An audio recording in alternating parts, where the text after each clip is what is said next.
Eh bien, votre premier entraînement, c'était vendredi, hein, je crois. Il y avait déjà plus de 500 curieux qui étaient là pour votre prise de contact avec le groupe.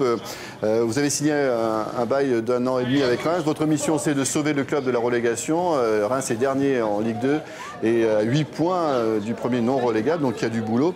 Pourquoi avoir accepté ce défi, Louis? Ça vous manquait tant que ça, le terrain?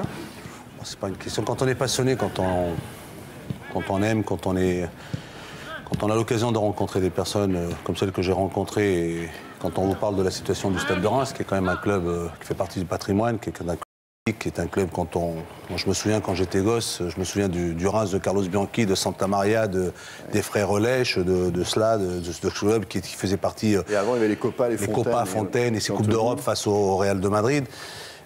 Quand on n'est pas si loin, en étant à Paris et Reims c'est juste à côté, je me suis lancé, ils étaient déjà venus me voir il y a 3 ans, leur discours m'avait plu, c'était pas possible à cette époque, là ça a pu se faire. Maintenant on s'engage dans une aventure, dans une mission, je suis un entraîneur, mais ce sont les joueurs, ce sont les acteurs, d'essayer de leur apporter l'expérience. J'ai déjà vécu des situations de la sorte avec l'Espagnol, avec le Betis. Ouais. Justement, c'est quoi la recette Fernandez?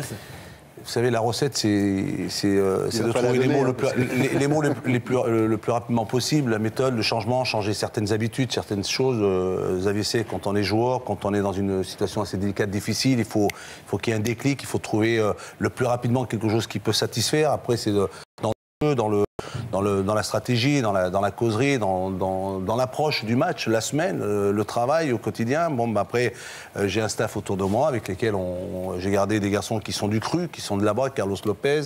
On va travailler ensemble. Vous allez recruter également? Vous allez avoir de nouveaux joueurs? On a recruté un garçon de Grenoble qui est Camille Soko, le retour de Cédric Forêt qui est un attaquant. Bon, je pense qu'avec cela, sur ce que j'ai pu voir sur 2 jours, ça me plaît, j'aime, je suis confiant. Maintenant, j'étais à l'Espagnol, on avait 5 points, au Betis, on en avait 12, pareil. On peut y arriver, il n'y a pas de mission impossible. Tout est possible, tout est réalisable. Après, c'est d'avoir un peu de réussite, un peu de chance, d'être un peu comme nos amis, d'avoir cette réussite de remonter 2 buts et d'en mettre 4. Et c'est toujours ça, c'est le football, là. Alors, vous avez remarqué que Louis, qui est aussi consultant pour une radio à la Tchatch, et c'est pas d'aujourd'hui. Je suis dans une bonne équipe sur RMC tous les jours. Et ça marche pas trop mal, et ça va bien. Et on est content de vous avoir. Et on va vous montrer une image, et Louis, qui va peut-être vous rappeler des souvenirs. Ça remonte à très loin. C'était en 1974, puisque Michel Drey était allé voir l'entraînement de l'Olympique lyonnais. C'était Lacombe qui s'entraînait, donc l'avancante qui marquait tous les buts à ce moment-là. Et il voulait avoir l'avis des enfants qui regardaient l'entraînement. Et vous n'étiez pas loin. Que doit posséder un avant-centre. Un avant-centre doit posséder une bonne frappe, une bonne frappe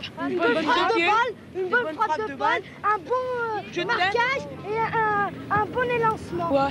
Partir toujours dans le trou. Une vitesse. Une vitesse. Ouais, faut courir très vite aussi. Beaucoup de technique. Faut courir très vite. Beaucoup de technique. Pour effacer des joueurs. Pour les mettre. Quoi encore? Un bon jeu de tête. Un très bon jeu de tête aussi.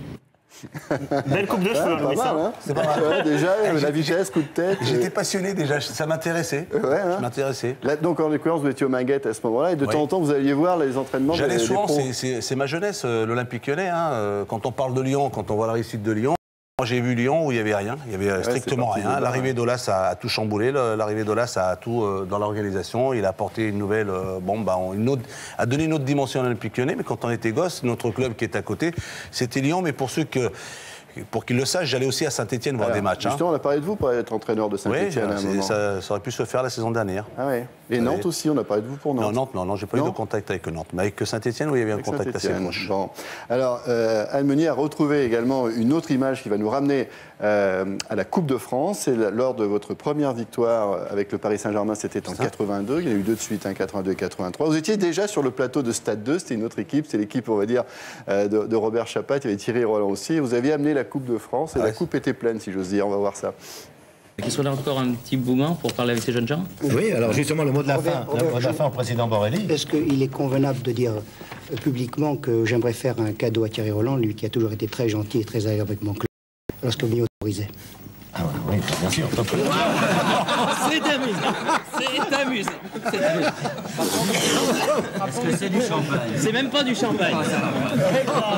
Quelle horreur. On avait peur que ça devienne trop cher. Pardonnez-moi, si le tiercé s'appelle aujourd'hui le prix Riosec, ça rentre pas à Longchamp. Et il enchaîne, Robert, comme si de rien n'était, avec un petit jeu de mots, le trophée Riosec. J'espère que maintenant que vous êtes à Reims, vous mettrez du champagne dans la Coupe de France. Oui, on va essayer j'opérerai le champagne si on se maintient. Bon, on aura l'occasion de l'offrir. Alors, Guy Carlier voulait également revenir, bien sûr, ce personnage du football qui est Luis Fernandez. Oui, puis parler un peu de la Coupe de France. On a vu les Magiques. Ça fait du bien de voir des footballeurs qui font pas la gueule, qui vous parlent pas avec un casque MP3. Enfin, tu vois, des vrais, des sympas, il y en a encore. Non, la Coupe de France est magique. La preuve, c'est que lorsqu'on en parle, on l'a vu, on emploie toujours des expressions comme un conte de fées ou bien le Cendrillon de la Coupe. Ou encore, vous n'avez pas fini, vous allez y avoir droit tous les jours. Mais depuis quelque temps, la Coupe de France, c'est aussi peau d'âne, avec ces maillots spéciaux que les joueurs doivent porter, ce logo hideux pour une marque de brioche industrielle écrit dans leur dos à la place de leur nom. Eh oui. Voilà, regardez. Voilà. Les joueurs de foot n'ont plus de nom. On a effacé leur identité pour mettre à la place donc une pub très laide. Pitch, ça s'appelle. Vous savez ce qu'on appelle un pitch, hein, c'est quand on raconte une histoire en quelques mots. Et bien là, le pitch sur le maillot des joueurs raconte comment le football peut vendre sa plus belle épreuve à des marchands de brioche. Mais votre présence, cher Louis, nous console de ces petites contrariétés, tant vous avez marqué nos souvenirs de foot, notamment ce quart de finale contre le Brésil lors de la Coupe du Monde de 86. Tout le monde se souvient de Thierry Roland qui s'écria « Allez mon petit bonhomme ».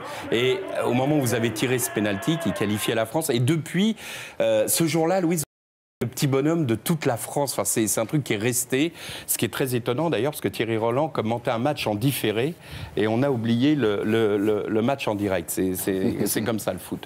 Aujourd'hui, vous voici au Stade de Reims, un club mythique qui constitue les premiers souvenirs de foot d'une génération auquel j'appartiens, qui n'avait pas la télé, qui s'entassait devant les vitrines des marchands d'électroménager pour regarder jouer Coppa, Piantoni. Vous êtes à Reims, mais tous les supporters du PSG ont rêvé de vous la saison dernière. Pourtant, votre dernière expérience du club parisien ne s'est pas très bien passée. On se souvient notamment de vos démêlés avec Ronaldinho, que vous aviez écarté de l'équipe sous prétexte qu'il faisait venir des putes dans sa chambre pendant les mises au vert et que ça créait, disiez-vous, la zizanie dans le groupe. Bon, alors là, certains vont me dire, mais tous les joueurs de foot font venir des putes pendant les stages. Oui, mais le problème avec Ronaldinho, c'est qu'il invitait des compatriotes à lui, pas Louis, qu'il ramassait. Ronaldinho invitait des compatriotes à lui qu'il ramassait au bois de Boulogne. Et comme il est d'un naturel généreux, il conviait ses coéquipiers dans sa chambre. Évidemment, là, il y a eu des plaintes, forcément. Non, votre dernière expérience comme entraîneur du PSG a été particulièrement difficile. On a compris que ça n'allait pas vraiment bien lorsqu'on vous a vu avant les matchs asperger les buts du parc avec une potion magique. Ça, c'est une image qui m'a marqué. Vous aviez une petite fiole à la main et vous aspergiez les buts. Pendant ce temps-là, dans le vestiaire, les joueurs vous attendaient. Ils demandaient, il n'est pas là le coach? Alors on leur répondait, bah non, aujourd'hui il n'y a pas de causerie, le coach la remplace par de la poudre de perlimpinpin. Non, je me moque, mais je sais très bien que le foot est rempli de superstitions, on le voit chaque dimanche ici, et d'envoûtement. Par exemple, il paraît que Charles Villeneuve a été envoûté par un marabout qui avait glissé une photo de Kozman dans des entrailles de poulet qu'il a fait consommer à Villeneuve. Et alors, depuis, le président parisien ne cesse de répéter « Kozman est un grand ». C'est vous dire s'il a plus sa tête, évidemment. En tout cas, Louise, pour cette nouvelle année, nous vous souhaitons de ne pas avoir besoin d'asperger les buts de potions magiques pour sauver le Stade de Reims. Et nous vous souhaitons bonne chance, petit bonhomme. Merci beaucoup. Merci, Guy. Et un petit rappel, quand même, Luis Fernandez est le seul entraîneur français à avoir remporté une Coupe d'Europe. Et malheureusement, je dirais le premier et le seul pour l'instant. Vous resterez toujours le premier, mais le seul, c'est embêtant. On va espérer qu'il y en a un autre qui arrive. Et il a dit qu'il mettrait la petite potion magique à Reims aussi, Louis. On mettra tout ce qui est en Qu'est-ce qu'il y avait dans la fiole? Alors, qu'est-ce qu'il y avait? Donnez-nous le scoop. Un peu de sel. C'est tout. C'est tout. Ben voilà. Bon, maintenant, on sait que c'est du sel. Alors, en Angleterre aussi.